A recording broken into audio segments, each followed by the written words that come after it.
बिहार की चुनावी लड़ाई में अब बारी सीट शेयरिंग की है। दोनों गठबंधन कमर कस चुके हैं। हालांकि एनडीए में मांझी ने सीटों की जो डिमांड की है वो सिरदर्दी बढ़ा सकती है। दूसरी तरफ महागठबंधन में तो सभी पार्टियां ज्यादा से ज्यादा सीटों पर चुनाव लड़ना चाहती हैं, इसलिए यहां मुश्किल ज्यादा नजर आती है। दूसरी तरफ बिहार चुनाव से जुड़ा हर समीकरण साधने के लिए बैठकों का सिलसिला भी लगातार जारी है।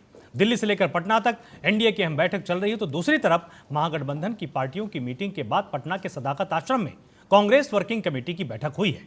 इसमें सरकार की घेराबंदी का प्लान तैयार किया गया। आज जानने की कोशिश करेंगे कि बैठकों और मुलाकातों के सिलसिले के बाद कौन सा गठबंधन एकजुट नजर आएगा और क्या बिहार चुनाव से पहले कोई नया समीकरण बनता है। तो इस पर भी आज हम विशेष चर्चा करेंगे, लेकिन उसके पहले पेश है खास रिपोर्ट। ये बिहार का चुनावी रण है। लड़ाई आसान कतई नहीं होने वाली। एक और महागठबंधन खेमा है जो सत्ता पर काबिज होने का ख्वाब संजो रहा है, लेकिन सामने खड़े हैं एनडीए के सूरमा जो 20 साल से बिहार की जिम्मेदारी संभाल रहे हैं और उनका लक्ष्य सिर्फ एक, सत्ता पर काबिज बने रहना। इन दोनों के अलावा प्रशांत किशोर की जनसुराज पार्टी भी बिहार के इस चुनावी दंगल में इम्पैक्ट छोड़ने के लिए पूरी तरह से तैयार है।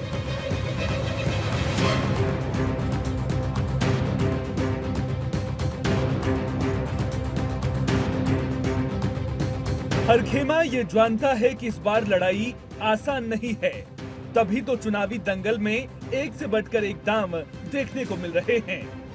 पहले राहुल गांधी के साथ मिलकर तेजस्वी वोटर अधिकार यात्रा निकालते दिखे और फिर तेजस्वी यादव अकेले निकल पड़े बिहार अधिकार यात्रा पर।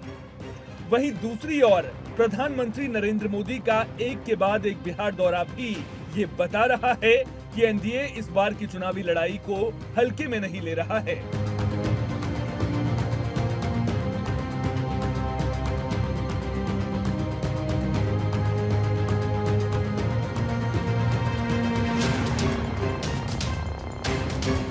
चुनाव जीतने के लिए जोर आजमाइश के बीच बिहार की जनता से लेकर सियासी पार्टियों को चुनावी तारीखों के ऐलान का इंतजार है, लेकिन उससे पहले सियासी शतरंज की बिसात पर मोहरे सजाने के लिए मंथन भी किया जा रहा है। साथ ही सीट शेयरिंग में ज्यादा हिस्सेदारी के लिए अपनों को भी ताकत दिखाई जा रही है।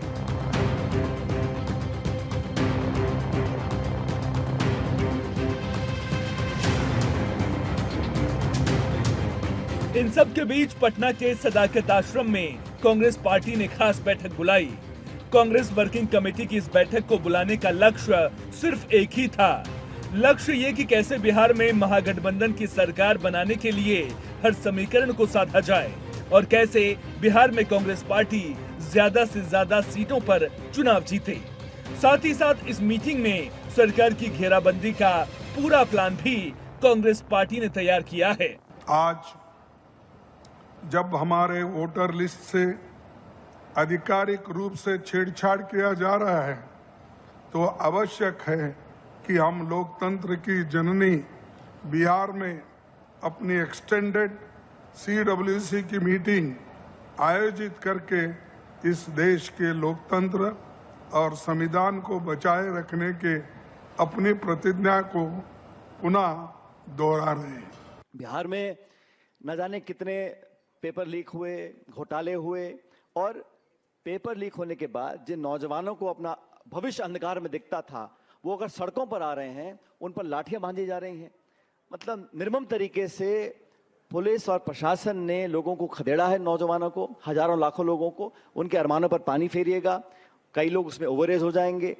तो नौजवानों को रोजगार नहीं मिल रहा है, महंगाई बेरोजगारी रिकॉर्ड स्तर पर पहुंच चुकी है और दुर्भाग्यवश आज भी जो भाजपा या एनडीए के नेता हैं, सिर्फ सत्ता के लालच में नाना प्रकार के आप आश्वासन दे रहे हैं, वादे कर रहे हैं और लोगों को लुभाने के लिए प्रचार प्रसार, अखबार, झंडा, बैनर, पोस्टर लगा रहे हैं। धरातल पर ना तो किसान की आमदनी दुगनी हुई है, वो तो भला हो विपक्ष का और कांग्रेस राहुल गांधी जी का, जो 3 काले कानून लाकर किसान की कमर तोड़ने का जो इन्होंने मन बना लिया था बीजेपी एनडीए ने, उसको हम रोक पाए। कांग्रेस पार्टी दावा कर रही है कि बिहार में इस बार बीजेपी के अंत की शुरुआत होने वाली है। वहीं दूसरी ओर बीजेपी कांग्रेस को इतिहास याद दिलाते हुए सवाल पूछ रही है कि आखिर अचानक कांग्रेस पार्टी को बिहार में इतनी दिलचस्पी क्यों है। मेरे मन में पहला सवाल ये आया कि कांग्रेस पार्टी की राष्ट्रीय कार्यकारिणी तो दिल्ली में होती है, ये पटना में कब हो रही है, तो मालूम हुआ 85 साल के बाद हो रही है। तो पहला सवाल तो यही कहना है, वो कांग्रेस वालों, आपको पटना और बिहार की सुध 85 साल के बाद आई। और ये मुझे आपको बताना इसलिए जरूरी है कि कांग्रेस पार्टी का जो कार्यालय है सदाकत आश्रम, वो भारत के आजादी के आंदोलन का केंद्र रहा है। एक और बीजेपी समेत पूरा एनडीए खेमा विरोधियों के हर वार पर पलटवार कर रहा है। वहीं दूसरी ओर सीट शेयरिंग से लेकर उम्मीदवारों के नाम पर भी मंथन किया जा रहा है। दिल्ली से लेकर पटना तक बैठकों का सिलसिला लगातार जारी है। कोशिश यही है कि सीट शेयरिंग को लेकर जो समीकरण बने उससे गठबंधन के समीकरण ना बिगड़े और एक बार सीटें फाइनल हो जाएं तो फिर उन सीटों पर ऐसे उम्मीदवारों पर दांव खेला जाए जो उस सीट पर जीत के लिए जरूरी हर समीकरण को अपने पाले में करने का मादा रखता हो। सीमांचल में पिछली बार आरजेडी का खेल बिगाड़ने वाले असदुद्दीन ओवैसी भी एक बार फिर एक्टिव हो गए हैं। अख्तरुल ईमान की महागठबंधन को लिखी चिट्ठी की याद दिला रहे हैं। कह रहे हैं कि वे महागठबंधन में शामिल होने के लिए तैयार हैं। साथ ही उनकी कोशिश बिहार में उनकी पार्टी पर बीजेपी की बी टीम बनकर काम करने का टैग हटाने की भी है। देखिए, अख्तरुल ईमान साहब ने खत लिखा है, फिर अख्तरुल ईमान साहब ने यहाँ के लीडर ऑफ अपोजिशन को लेटर लिखा है। मीडिया के जरिए हमने इस बात को कहा है कि एमआईएम पार्टी अलायंस के लिए तैयार है। और फिर अख्तरुल ईमान साहब ने अपने आखिरी खत में ये भी कहा है कि हमको अब 6 सीट दे दीजिए। अब ये उनको फैसला करना है, ये नहीं करेंगे तो बिहार की जनता ये देख लेगी कि कौन बीजेपी को कामयाब कराना चाहता है या कौन बीजेपी को रोकना चाहता है। तो अब ये फैसला बिहार की आवाम पर है। हम तो अपनी जिम्मेदारी को निभा चुके हैं। कल कोई या हमसे ना कहे कि आपने बातचीत नहीं की, आपने फुला नहीं किया। तो हमने तो अपनी तरफ से पूरी कोशिश की और जनता के सामने, आवाम के सामने हमने इस बात को रख दिया। अब ओवैसी की महागठबंधन में शामिल होने की डिमांड पर क्या राहुल तेजस्वी सुनेंगे? आसार इसके कम ही नजर आ रहे हैं। लेकिन इतना तो तय है कि ओवैसी के अलग चुनाव लड़ने से होने वाले नुकसान का आकलन जरूर किया जा रहा होगा। साथ ही सवाल ये भी रहेगा कि क्या ओवैसी पिछली बार की तरह इम्पैक्ट छोड़ पाएंगे या फिर नहीं। कुल मिलाकर देखा जाए तो इस बार का बिहार चुनाव पिछली बार के चुनावों से अलग नजर आ रहा है। मुकाबला कांटे का है और हर समीकरण पर पार्टियों की नजर है।